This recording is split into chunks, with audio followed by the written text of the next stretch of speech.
Hi all, welcome to Akila vlogs. இன்றைக்கி நம்ம என்ன ரெசிபி பார்க்க போகிறோம்னா கொழுமிச்சங்காயில் புளிக்குழம்பு மாதிரி பார்க்க போகிறோம். நல்லா சூப்பராக இருக்கும். வாங்க எப்படி செய்யுதுன்னு பார்க்கலாம்.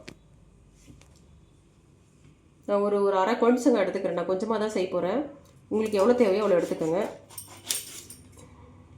இது இப்படியே கூட உப்பு மிளகாத்தூள் போட்டு மேலே போட்டு சாப்பிட்லாம். நான் கொஞ்சமாக செஞ்சு காமிக்கிறேன். எல்லாேருக்கும் ஃபீவரு சளியாக இருக்குது. நல்லா பொடியை குட்டி குட்டியாக கட் பண்ணிக்கோங்க.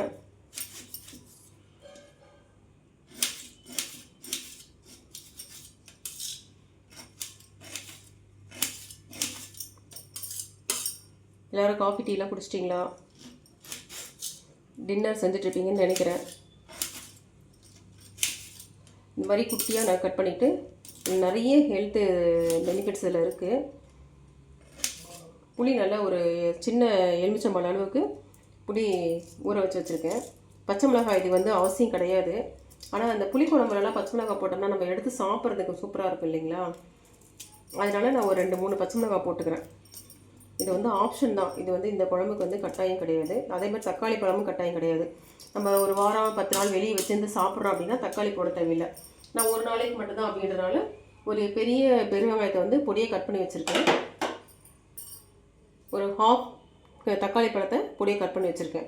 இப்போ வாங்க எப்படி செய்யுதுன்னு பார்க்கலாம்.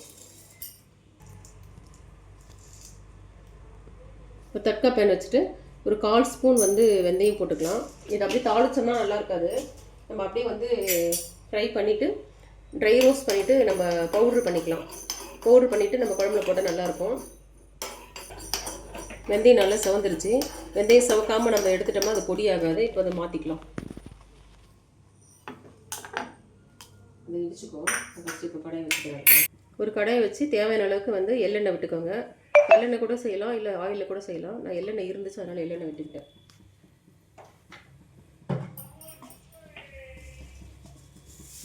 ஆயில் ஹீட் ஆனதும் கொஞ்சமாக ஒரு 1/4 ஸ்பூன் கடுகு,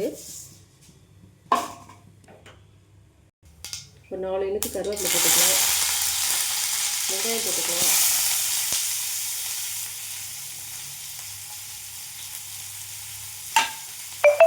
பச்சை மிளகாய் போட்டுக்கலாம். கொஞ்சம் நல்லா வெங்காயம் நல்லா வதக்கிக்கலாங்க. ஆனியன் நல்லா ஒரு கண்ணாடி பதம், ஏன்னா புளியில் தான் நம்ம வேக வைக்க போகிறோம். ஸோ நல்லா ஒரு கண்ணாடி பதம் வர அளவுக்கு வதக்கிட்டோம்னா போதும். கொஞ்சம் வதக்கிட்டு இந்த மாதிரி ஆயில் ரொம்ப ஹீட்டாக இருக்கும்போதே பெருங்காயம் போட்டோம்னா கரிஞ்சிரும். அதனால் கொஞ்சம் இந்த மாதிரி ஹீட்டு தணிஞ்ச பின்னாடி நம்ம பெருங்காயம் போட்டுக்கலாம். போட்டுட்டோம்னா பெருங்காயம் கரியாது, நல்ல மணமாக இருக்கும்.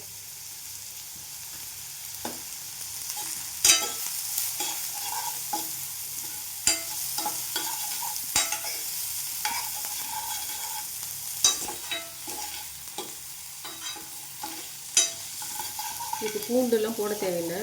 இந்த மாதிரி வெங்காயம் மட்டும் போட்டோம்னா போதும். இப்போ இந்த அரை பழம் தக்காளி பழம், சின்ன பழத்தில் அரை பழம் கட் பண்ணி வச்சுக்கோங்க, போட்டுக்கலாம். தக்காளி கட்டாயமாக போடணும்னு அவசியம் கிடையாது. நான் சும்மா ஒரு நேரத்துக்கு மட்டும் தான் செய்கிறேன்றதுனால தக்காளி ஒரு அரை பழம் போட்டிருக்கேன். இதை வதக்கிக்கலாம். இப்போ நம்ம கட் பண்ணி வச்சுருக்கிற கொழுமிச்சங்காயை இதில் போட்டுக்கலாம்.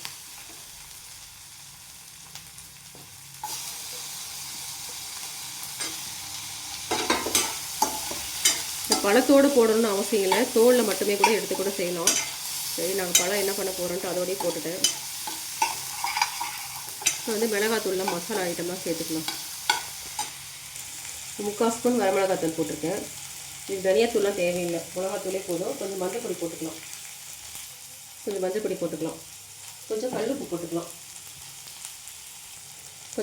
போட்டுக்கலாம். இதெல்லாம் போட்டு கொஞ்சம் வதக்கி கொடுத்துட்டு நம்ம புளி கரைச்சி ஊற்றிக்கலாம். ரொம்ப நேரம் வதங்கணும்னு அவசியம் இல்லை. இப்போ புளியை கரைச்சி ஊற்றிக்கலாம். புளியை கரைச்சி வச்சுருக்கேன், அதை ஊற்றிக்கலாம்.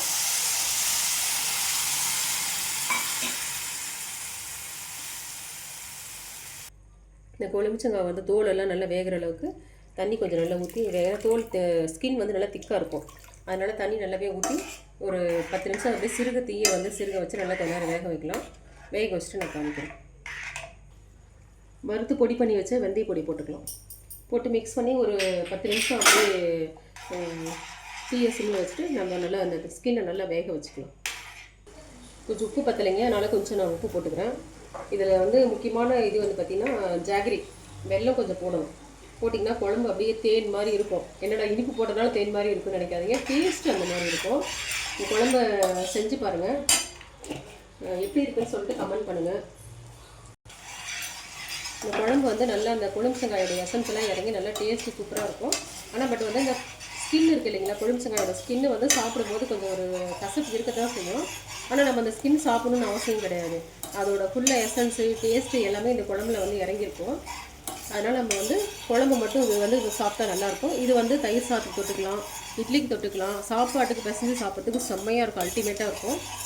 இது வந்து இந்த ரெசிபி நீங்கள் செஞ்சு பார்த்துட்டு இது எப்படி இருக்குன்னு சொல்லிட்டு கமெண்ட் பண்ணுங்கள். இந்த வீடியோ உங்களுக்கு பிடிச்சிருந்தா உங்கள் ஃப்ரெண்ட்ஸுங்களுக்கு ஷேர் பண்ணுங்கள். அகிலா விலாக்ஸ் சேனலை சப்ஸ்கிரைப் பண்ணுங்கள்.